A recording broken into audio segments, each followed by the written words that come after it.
Well, almost universally, ancient texts and traditions have reminded us that we are connected.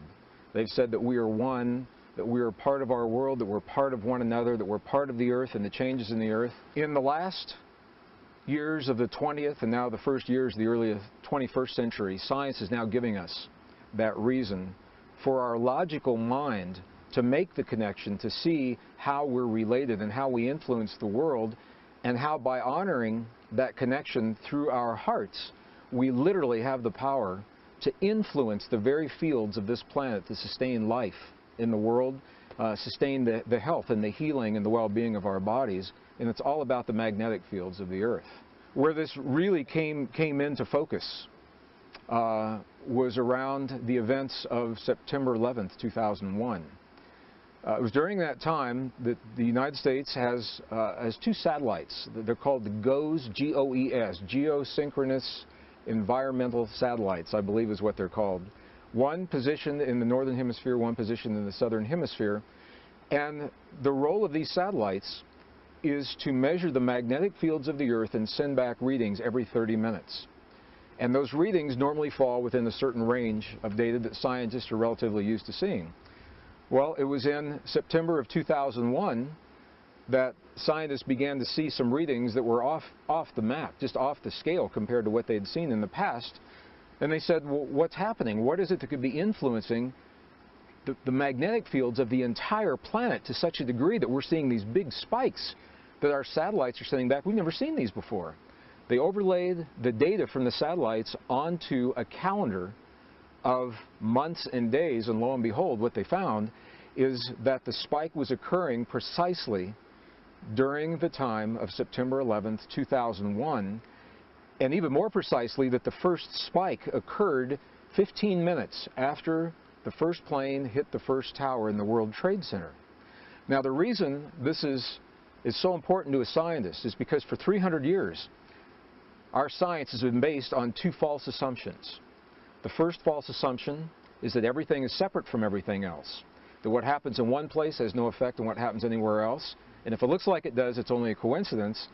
The second false assumption is that our inner experiences of thought, feeling, emotion, and belief have no effect on the world beyond our bodies. Based on those two false assumptions that have been accepted for 300 years by scientists, I can see why there would be a disconnect when they're looking at magnetic fields of the earth spiking precisely the moment the human emotion of the planet is focused on a disaster. This led to a series of studies, and the bottom line to the studies is this. What they found is that it is human emotion, specifically the magnetic fields produced by the human heart during certain kinds of emotion, that now our document is extending far beyond our bodies into the physical world, and now to such a degree that our satellites hundreds of miles above the surface are able to pick these up. This has led to a number of studies now showing that when a certain number of people come together and they choose in a moment of time to create a precise emotion in their hearts, that emotion literally can intentionally influence the very fields that sustain the life on planet Earth. These fields are now implicated in everything from the immune response of humans throughout the planet, climate, weather patterns, cycles of war and peace, our ability to solve problems, our cognitive abilities. All of these, as different as they sound from one another, are all linked to our relationship to the magnetic fields of the earth. So what makes this so beautiful is every human on the planet is linked to the field. But not every human on the planet has to be consciously aware of their relationship to benefit from what a relatively few number of people come to understand. And the bottom line is this, is that when we choose to feel feelings that create what is called coherence in our bodies. Coherence is the language, the quality of the language between our heart and our brain. Certain kinds of heart-based experiences, such as appreciation, gratitude, forgiveness, care, compassion, those are the ancient understandings that have always been taught in the truest traditions of our past, and now our own science is finding that those same traditions are now documenting this very real effect in our hearts. When we can feel those feelings in our bodies, they're mirrored in the field, and everyone benefits from the experience of relatively few. The human heart is now documented as the strongest generator of both electrical and magnetic fields in the body.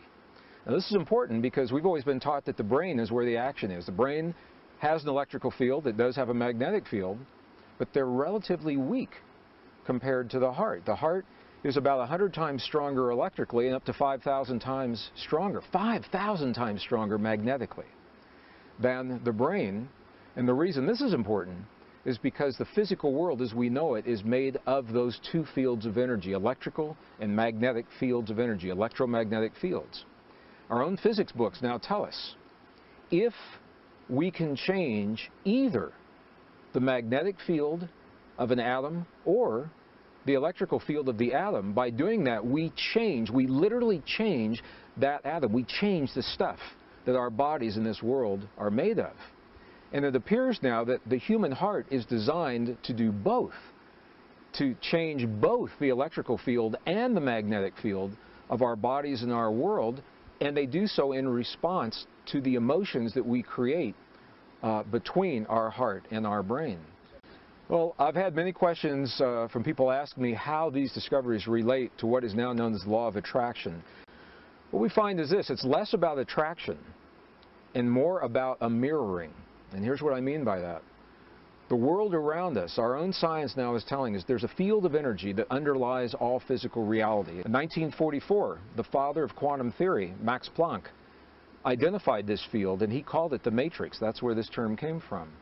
And what we're now beginning to understand is that when we create the feelings of what we choose to experience in our lives, everything from conscious choices of the perfect relationship or abundance in our lives, or the healing in our bodies, or the healing in the bodies of our loved ones, that those feelings are creating the patterns of magnetic and electrical field in our hearts that are literally rearranging the stuff of this quantum soup, this quantum essence, allowing the pattern of what we have claimed in our hearts to become manifest in the world around us. So it's less about attracting from a scientific perspective and more about consciously creating the template within us, knowing that the stuff of the universe will congeal around that template in the world around us to simply reflect what we've claimed.